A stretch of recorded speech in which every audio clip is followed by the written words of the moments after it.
It all started on a Friday night at my friend Clara's birthday party.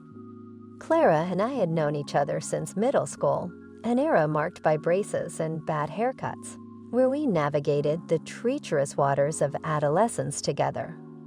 We shared everything back then: inside jokes scribbled on the margins of our notebooks, whispered secrets during sleepovers, and a sacred ritual of sneaking candy into the library during study hall. Over the years, we grew out of our awkward phases, but never out of our friendship. Clara became this larger-than-life version of herself, magnetic, charming, the kind of person everyone wanted to be around. And her birthday parties, they were legendary. Clara didn't just throw parties, she orchestrated them. From the moment you walked through the door, you were transported into her world. A place where the lighting was always flattering, the music was perfectly curated, and the drinks never stopped flowing. Every detail felt deliberate, like the pages of a glossy lifestyle magazine had come to life.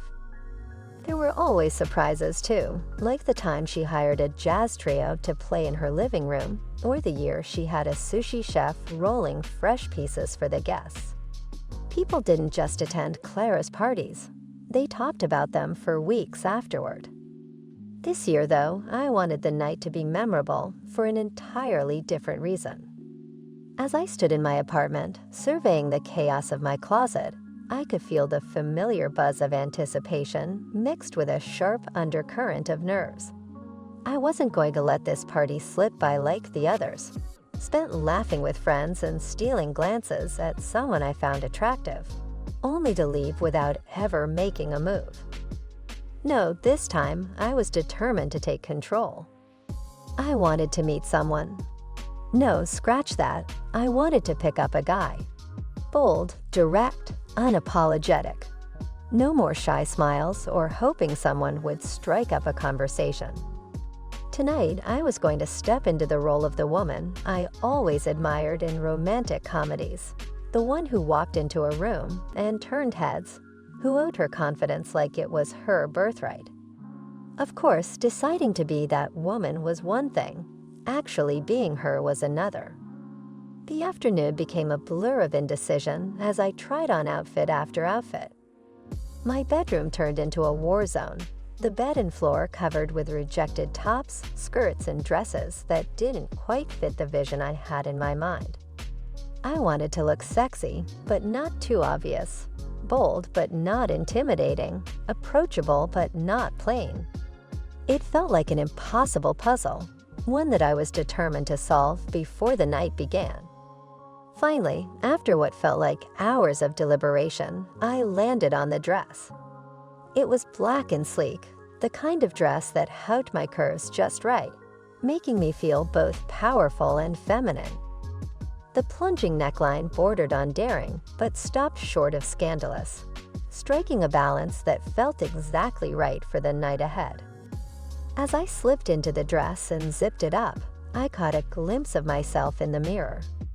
For a moment, I hesitated. Was it too much? Too bold? But then I straightened my shoulders and reminded myself of my mission. Tonight wasn't about playing it safe.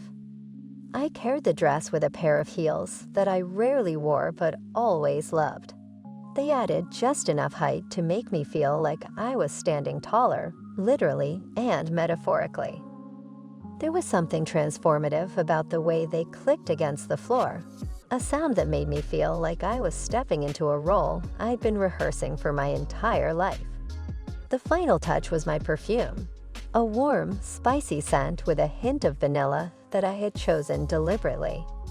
It wasn't just a fragrance, it was a statement. The kind of scent that lingered in the air long after you left the room, a reminder of your presence. As I stood there, fully dressed and ready, I felt a flicker of something that I hadn't felt in a long time. It wasn't just excitement, it was a sense of possibility. The thought of what the night might bring made my heart race, not just because of the potential for romance, but because for the first time in a long time, I felt like I was stepping into the version of myself I always wanted to be. When I arrived at Clara's apartment, the party was already in full swing. The dim glow of string lights bathed the space in a soft, warm light, casting everyone in flattering hues. The laughter of old friends mixed with the upbeat rhythm of a playlist that Clara had likely curated to perfection. The familiar hum of conversations surrounded me, but there were also plenty of new faces that caught my attention. There were always new people at Clara's parties, friends of friends, people from her work, the occasional ex-boyfriend, and even some acquaintances I barely remembered meeting.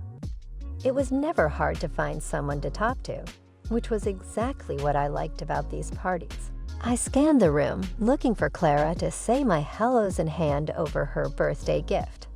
A beautiful painting I'd picked out, something abstract with splashes of color that felt like it could match any modern apartment.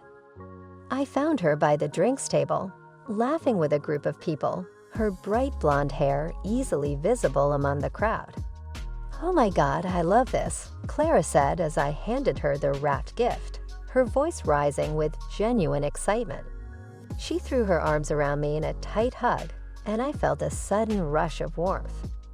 We'd been through so many years together, and yet seeing her so happy still gave me a sense of accomplishment, like I had a part in that joy. "You're the best," she added, pulling back to look at the painting again. "I'll have to find the perfect spot for it." I smiled and waved her off, already making my way into the crowd. A glass of something fruity was handed to me, and I took a sip, savoring the tang of the cocktail. It was the kind of drink that tasted better with every sip, and I could already feel the buzz building in the back of my head. The night was shaping up to be exactly what I had hoped for: a little escape, a little fun, and hopefully the start of something new. I moved through the crowd, smiling at familiar faces and exchanging pleasantries, but my mind kept drifting. I knew what I wanted out of tonight: a chance to meet someone who intrigued me, someone who could bring some spark back into my life. But I wasn't sure where to look or how to go about it. And then I saw him. He was sitting on one of the large, oversized couches against the wall, looking as if he had just stepped out of some effortlessly cool magazine spread. "Ethan."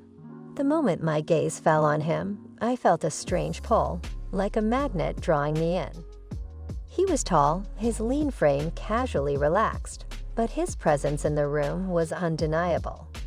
His smooth, dark skin glowed in the ambient light, his facial features sharp and well-defined, and his full lips curved slightly upward as he laughed at something one of the other guests said. There was a boyish charm about him that felt entirely natural, as if he had no idea how attractive he was, and that was exactly what made him stand out. But then, as I watched him, something hit me. He was so young. The realization made my stomach drop slightly. He couldn't have been older than 19, right? Maybe 20 at most. I was 28, not exactly ancient, but definitely out of the age range I usually considered. The difference felt huge in that moment, the gulf between youthful energy and someone like me. Someone who had been to a few more heartbreaks and experienced life in a way that made him seem, well, a bit like a kid. I stood there for a few moments, unsure of what to do with this little voice in my head that started to question everything. Was it too weird to go over and talk to him? Too much of a gap? Did I really want to be that person? But as if he could sense my hesitation, Ethan looked up and caught my eye. His gaze was steady, and then, almost imperceptibly, he smiled. It wasn't a flirty grin, but something warmer, like he was genuinely happy to have noticed me. For a second, I forgot about the age gap. All I could think about was that smile. It was easy, effortless, the kind of smile that made you feel like you were the only person in the room. Without thinking, I smiled back. Then, before I even realized it, I found myself walking toward him. It was as though my feet had a mind of their own, drawn to him in a way that felt inevitable. When I reached the couch, I felt a wave of self-consciousness wash over me. My mind raced, all the self-doubt that had crept in moments ago threatening to resurface. I had no idea what I was doing here. Was this ridiculous? Would he even be interested in someone like me? But Ethan didn't give me a chance to second-guess myself. He stood up as I approached, and I swear the whole room seemed to fade into the background as he looked at me with those warm eyes. "Hey," he said, his voice low but friendly, like he was genuinely happy to see me. "How's your night going?" I couldn't help but laugh a little, trying to shake off the nervousness. "It's good. Just, trying to figure out where to go next in this crowd." He chuckled, leaning casually against the back of the couch. "Yeah, I feel that. Parties like this can be a bit much sometimes." I nodded in agreement, feeling a flicker of relief. His vibe was easygoing, and the way he spoke made me feel comfortable, like this wasn't some high-stakes interaction, but just two people getting to know each other. And somehow, without really meaning to, we found ourselves talking about everything and nothing. About the music playing in the background, about our mutual friends, and even the strange ways in which we had both ended up at Clara's party. As the conversation flowed, I realized that I was no longer thinking about the age gap. I was simply enjoying his company. We laughed, traded stories, and in no time at all, the small talk turned into something more, an exchange of numbers, a quiet promise of something that could unfold into whatever it was meant to be. "I'd love to get together sometime," Ethan said, and I realized I wasn't just making casual plans anymore. There was something more genuine in his words, a sincerity that made me feel excited for the possibilities ahead. Before I knew it, we had traded numbers, and just like that, I was walking away from the couch, my pulse still racing with the unexpected turn of events. For the next week, I found myself checking my phone more times than I'd care to admit. Every time it buzzed or vibrated, my heart leaped in my chest, only to have the screen greet me with nothing but the usual notifications. No text, no call, nothing from Ethan. The silence was deafening, and I convinced myself it meant he wasn't interested. Maybe I had been too forward, too eager, and now he was regretting giving me his number. I kept telling myself to let it go, that it was just a fleeting moment, and I should move on. But the thought of him lingered, like a song that gets stuck in your head and won't let go. I tried to keep my mind occupied, but every time I reached for my phone, it was almost instinctual to check. But nothing came. My friends would catch me staring at the screen, and I'd play it off, brushing off their questions. The truth was, I was disappointed. More than I'd cared to admit, but I didn't want to appear desperate. Then, on Saturday evening, when I had all but convinced myself I was over it, my phone buzzed. I was sitting on the couch, trying to catch up on an episode of some Netflix series, when the familiar ping interrupted my thoughts. I didn't recognize the number at first, but then I saw the name. Ethan. I froze for a second. Was this really happening? Was this really him? After all the time I had spent convincing myself it was over, I could hardly believe it. My hand shook slightly as I opened the message. "Hey, hope you're doing well. Want to grab a drink sometime?" It was so casual, so easy, that it took me a moment to process it. I hadn't expected this at all. My heart began to race as I considered my response. I could play it cool, take my time, maybe pretend I wasn't that interested. Or I could just be honest. I wanted to say yes, immediately. I typed a quick reply, trying not to sound too eager, but it was hard to hide my excitement. "I'd love to. When are you free?" He responded almost immediately, suggesting we meet up at a cozy little bar downtown that I hadn't been to in ages. It was quiet, intimate, the kind of place where you could actually have a conversation without shouting over the noise of a crowd. I agreed, and within an hour, I was out the door, ready for whatever the night would bring. When I arrived, Ethan was already there, sitting at the bar, looking like he belonged in some sophisticated photo shoot. His dark hair was slightly tousled, his shirt casually unbuttoned at the collar in that effortless way that made him look both put together and relaxed at the same time. I took a deep breath and walked over, trying to calm my nerves. "Hey, you made it," he said with that same warm smile, standing to greet me. The hug he gave me was unexpected, but comforting. He smelled like wood and fresh air, a combination that made me feel oddly at home. "Of course," I said, slipping onto the bar stool beside him. I wouldn't miss it.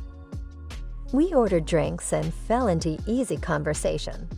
There was something about Ethan that made everything feel natural. His confidence wasn't overwhelming, and his humor wasn't forced. We laughed at random things, like the weirdly specific icebreaker questions we always had to answer at parties, and debated over whether pineapple belonged on pizza. Spoiler alert, he was wrong. It absolutely didn't. It felt like time didn't matter, like we could just exist in this moment without any pressure or expectations. The hours passed quicker than I realized.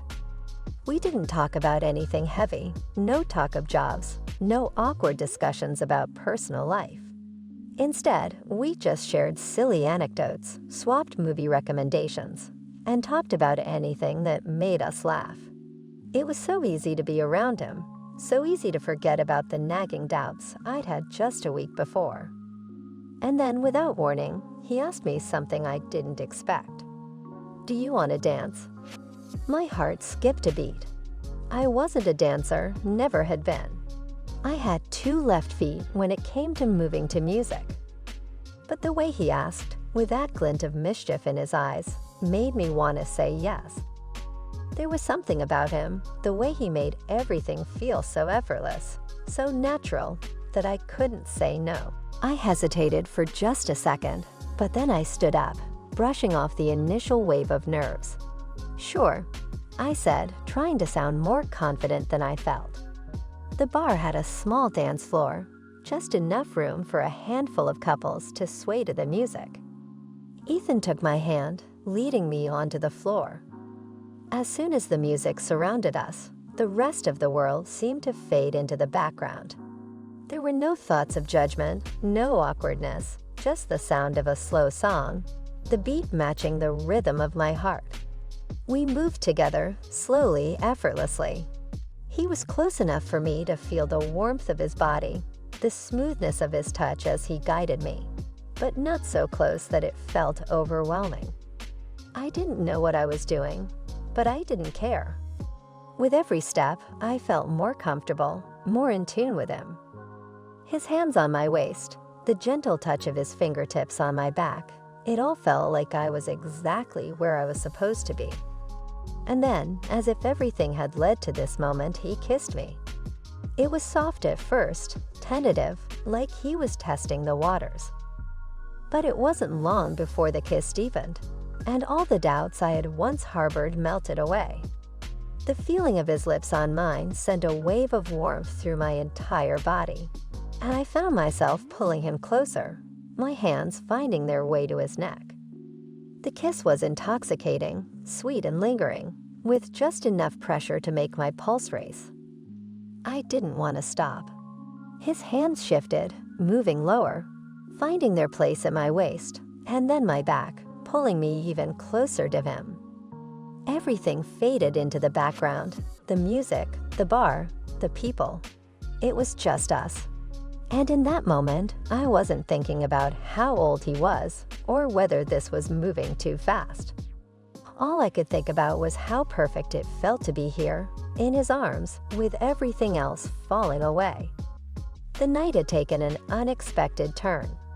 We had barely made it out of the bar before things escalated. We left through the back exit, the cool night air hitting my skin as I followed him into a quiet alley. He pulled me against the rough brick wall, his hands firm but gentle, and kissed me again. But this time, it was different. It wasn't just a playful kiss or a lingering one. It was intense, desperate even. as if we couldn't get enough of each other. The city lights flickered in the background, but in that moment, it felt like it was just us. The rest of the world didn't exist. His lips moved against mine with such urgency, his body pressed into me, and I could feel every part of him. I had never felt something so electric before. He wasn't pulling back, wasn't hesitating. His hands roamed, finding their way to the small of my back, pulling me even closer, if that was even possible. My mind was spinning with desire, with excitement, and my body followed. There was nothing tentative about the way we moved together. It was raw, instinctive, and I didn't want it to stop. I felt like my legs were becoming weak. At that moment, he lightly pressed on my shoulders.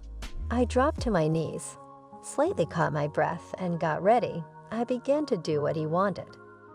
We broke apart for a moment, both of us breathing heavily, and I could see the question in his eyes. "Want me to take you home?" he asked, his voice low, still tinged with that same desire. I nodded, though the thought of leaving was bittersweet. I didn't want the night to end, not yet. I wanted more. More of him. More of this. The drive back was silent, but it wasn't uncomfortable. We both knew what was happening, and the tension between us seemed to build with every mile. By the time we reached my apartment, I was buzzing with anticipation, unsure of what to expect next. When we parked, Ethan turned off the engine but didn't move. He looked at me like he was weighing something in his mind. Then he leaned in, his breath soft against my ear as he whispered, "You sure?" I didn't need to think twice. Yeah, I breathed out, my voice almost a whisper, but it was certain. "Come in, for tea." It was a lie, of course. I wasn't planning on making tea, but the words slipped out before I could stop them. And in that moment, I didn't want to stop anything. I wanted him to stay, to keep feeling this way. This heated, magnetic pull that had started in the alley and hadn't let go since. We barely made it through the door before we were kissing again, this time more urgent, more desperate. I could feel his hands on me, and I wasn't sure where mine were anymore. His lips were everywhere, on my neck, on my shoulders, pulling at the straps of my dress as he made his way down to the base of my throat. My breath hitched as he kissed his way down, and for a moment, I forgot everything, the rest of the world, my doubts, my hesitations. All I could feel was him, all around me, consuming me. And just like that, we were in my bedroom. The bed felt so inviting, but neither of us made it there right away. We were tangled in each other. No words, just touch, just need. His hands were everywhere, gripping, caressing, pulling me closer, while I matched him with equal intensity, exploring, giving in to the need that had built all night. There was nothing slow or careful about it. It was as though we had both waited too long to stop now. It felt wild, the way we moved together, lost in the sensation of skin on skin, the heat building with every passing moment. My body responded to his in ways I hadn't expected, but it felt so right. He knew exactly what to do, when to touch, when to kiss. The room spun around us. The world outside my apartment ceased to matter. It was just us, and nothing else seemed to exist in that moment. We didn't stop. Not until the first rays of morning light began to creep through the blinds, casting a soft glow across the room. My body was aching, my skin tingling, and I felt spent, but in the best way. I was floating, euphoric in a way I hadn't experienced in ages. As I lay there, my hand resting on his chest, listening to the rhythm of his heartbeat, I felt something unexpected, a sense of peace. A moment of clarity, maybe, but it didn't last long. When I woke up the next morning, the bed beside me was cold. The space where Ethan had been just a few hours ago was empty, like he had never been there at all. The sheets were rumpled, and the faint scent of him still lingered in the air, but there was no sign of him. No note, no text, no indication of where he had gone. My heart sank, and I tried to ignore the sinking feeling in my stomach. Maybe he had left early, I thought. Maybe he had things to do. But then I checked my phone. Still nothing. No missed calls, no text. Nothing. I called him twice, my fingers trembling slightly as I held the phone to my ear. It went straight to voicemail each time. I left a brief message, something casual, pretending I wasn't concerned. But the truth was, I was already starting to feel the sting of being left behind. I told myself to breathe. It was just a one-night thing, right? That's all it had ever been. He'd made it clear in the way he kissed me, in the way he pulled away this morning. It was a fleeting, passionate moment, and I had let it happen without questioning it too much. But that didn't stop the lingering thoughts. Something about the way he kissed me, the way he'd held me, made me believe it was more than just a one-night thing. Maybe I was kidding myself, but I couldn't shake the feeling that this wasn't over. Something was still there, something unspoken, something that had ignited between us that night and hadn't burned out yet. I had to know, but for now, I waited. And I couldn't tell if I was waiting for him to call or if I was waiting for my own heart to stop hoping. A week later, I was rushing out of work, eager to finally escape the grind of the office. The afternoon sun was just beginning to dip below the horizon, casting a warm, golden hue across the parking lot. I was ready to put the past few days of wondering behind me when I caught sight of something that made my heart stop. His car, Ethan's car, parked right outside. I blinked, trying to shake off this sudden flutter in my chest. My first instinct was to keep walking, to act like I hadn't noticed him. But then he stepped out of the car, looking effortlessly cool in a t-shirt and jeans, like nothing had ever happened. He looked at me with that easy grin of his, the one that never failed to make my stomach flip. "Hey," he said, his voice casual, but with an undertone of something I couldn't quite place. "Want to take a drive?" I didn't have to think twice. Of course I wanted to. I was still trying to figure out what was going on between us, but a part of me, an undeniable part, was drawn to him. I wanted to know what he had to say, if he had any explanation for what had happened. But more than that, I just wanted to be with him again. We didn't say much as we got into the car. The drive was peaceful, with only the hum of the engine filling the space between us.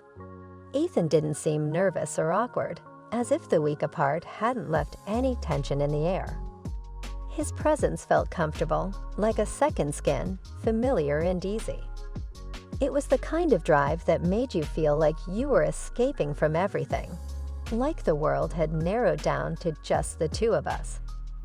We ended up at this quiet spot outside the city, a secluded overlook that boasted a stunning view of the valley below.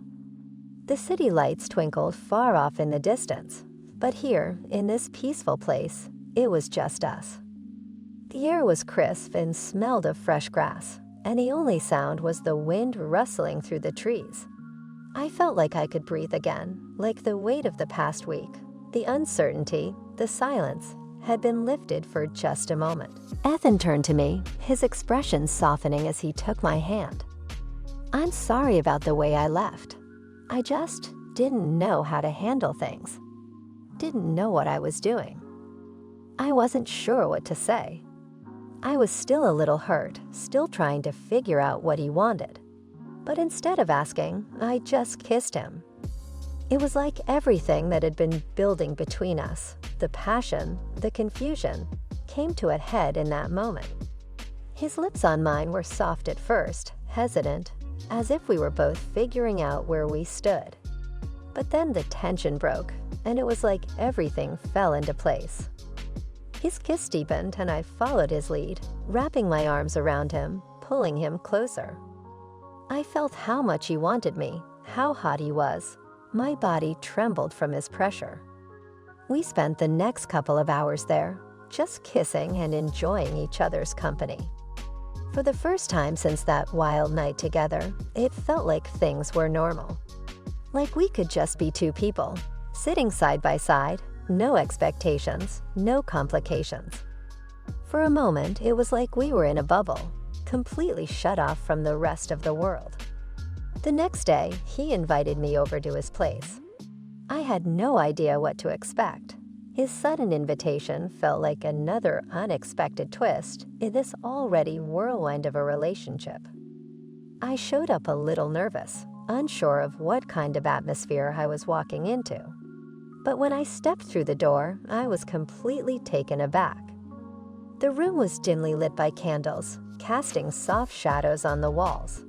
A bouquet of flowers sat on the table, the colors vibrant against the glow of the candles. And on the table, beside the flowers, was a bottle of champagne, the cork already popped. The setting felt like something out of a romance movie, and I couldn't help but feel a rush of excitement mixed with a touch of disbelief. This wasn't what I expected from Ethan, not at all. "Wow," I whispered, turning to face him. He smiled at me, his eyes gleaming with something I couldn't quite read. "I wanted to do something special," he said simply, shrugging like it was no big deal. But I could tell from the way he was looking at me that he meant it. This wasn't just a casual gesture. We spent hours together, talking, laughing, sipping champagne. The time passed so quickly, and soon we found ourselves tangled up in each other, our bodies pressed together on the couch, our kisses more intense than before. Every touch, every caress felt amplified, as though we had finally given in to something we'd been resisting. It felt like we were both hungry for this, for each other, and nothing else mattered in that moment. The hours seemed to slip by unnoticed, and before I knew it, the night had turned into morning. Neither of us seemed to care about time anymore. The connection we had was undeniable, intense, and unlike anything I had ever felt before. We had moved past the uncertainty, the hesitation. It was just us now, lost in each other.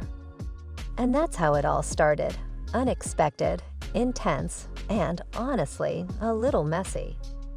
But isn't that how the best stories are? We weren't perfect, and we didn't have all the answers, but I couldn't deny how real it felt. Sometimes the most chaotic and unpredictable moments turn out to be the ones that shape us the most. And with Ethan, I had a feeling that this was just the beginning of something unforgettable.